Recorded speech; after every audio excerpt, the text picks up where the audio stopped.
अच्छा, लेकिन नियाज़ी साहब, जो आपकी गुफ्तगू से मैं समझ सकी हूँ, यानी बुनियादी तो दो नुकाती एजेंडा ही है कि सियासी कैदियों की रिहाई हो और जुडिशल कमीशन की तश्कील हो। आपके ख्याल में सर, क्या ये जो 9 मई और 26 नवंबर के जो दोनों इंसिडेंट्स थे, इसके ऊपर आपको लगता है, क्योंकि ये तो बड़ी पुरानी डिमांड्स हैं पीटीआई की, कम से कम 9 मई के हवाले से कि कमीशन बनना चाहिए, लेकिन हुकूमत ने कभी इसके ऊपर कोई सीरियस जवाब नहीं दिया आज तक? देखें, अब देखें वक्त की ज़रूरत आन बनी है। देखें ओवरऑल जिस तरह का देख रहे माहौल बना हुआ है, देखें कमीशन बनाने से ये तो नहीं हम कह रहे कि जी जो एफआईआर्स 9 मई की हुई हैं उनको ख़त्म कर दें, या कोई उस तरह का आउट ऑफ द ब्लू कोई बात नहीं करे। एक कमीशन बने, एक प्रोसेस में फेयरनेस आए, क्योंकि देखें एक मौके गवर्नमेंट साइड का है, उन्होंने जब एफआईआरें कटाई, उन्होंने सारे का सारा मलबा पीटीआई की क़यादत और उसके वर्कर्स पर डाल दिया। मगर उसके बरक्स पीटीआई का भी एक मौक़िफ़ है 9 मई के हवाले से।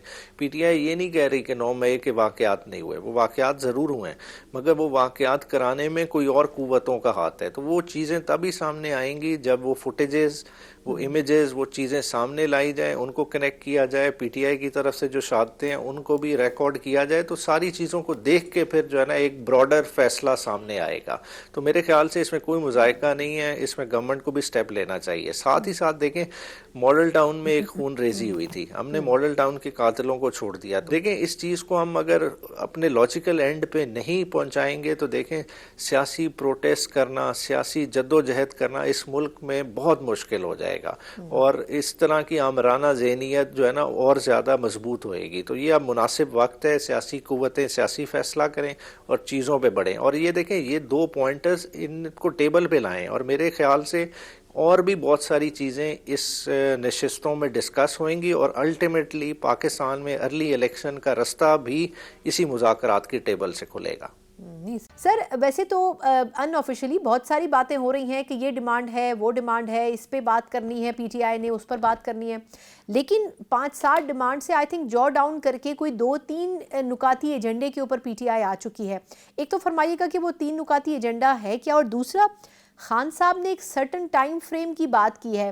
कल एक आध चैनल के ऊपर ये बात होती रही कि शायद वो हफ्ते से ऊपर का वक्त नहीं है। मुझे बताइएगा कि इन दोनों हवालों से आपकी अपनी क्या राय है और पार्टी की पॉलिसी क्या है? बिस्मिल्लाहिर्रहमानिर्रहीम। बुनियादी तौर पे जी खान साहब ने खुद ही इस मुज़ाकरात की स्टेज सेट की है।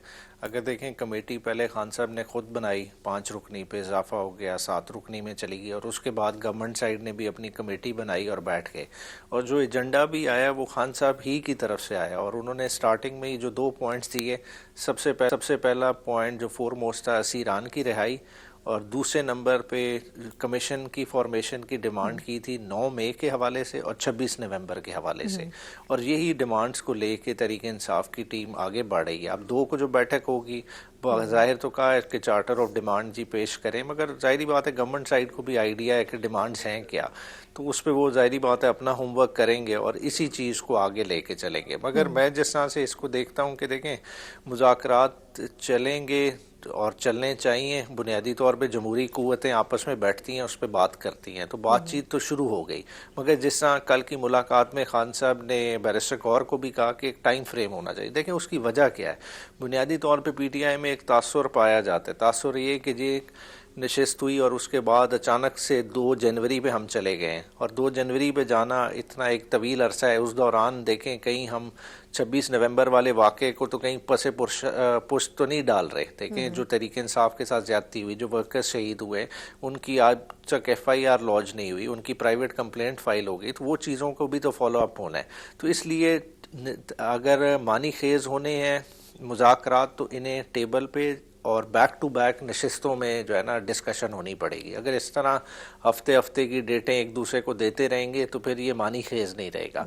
मगर जिस तरह की एफर्ट गवर्नमेंट साइड से भी है, क्योंकि देखें ये गवर्नमेंट साइड को खाली मुस्लिम लीग नून इधर नहीं बैठी, ब्रॉडर तमाम जमातों की जो इस वक्त गवर्नमेंट के अलायंस में है उनकी नुमाइंदगी मौजूद है। तो मैं समझता हूँ ये एक ऐसा प्लेटफॉर्म है जो इस वक्त ओवरऑल तमाम सियासी कुव्वतों की नुमाइंदगी कर रहा है। तो इस सियासी प्लेटफॉर्म पे जो है ना बड़े भी नताइज हासिल किए जा सकते हैं।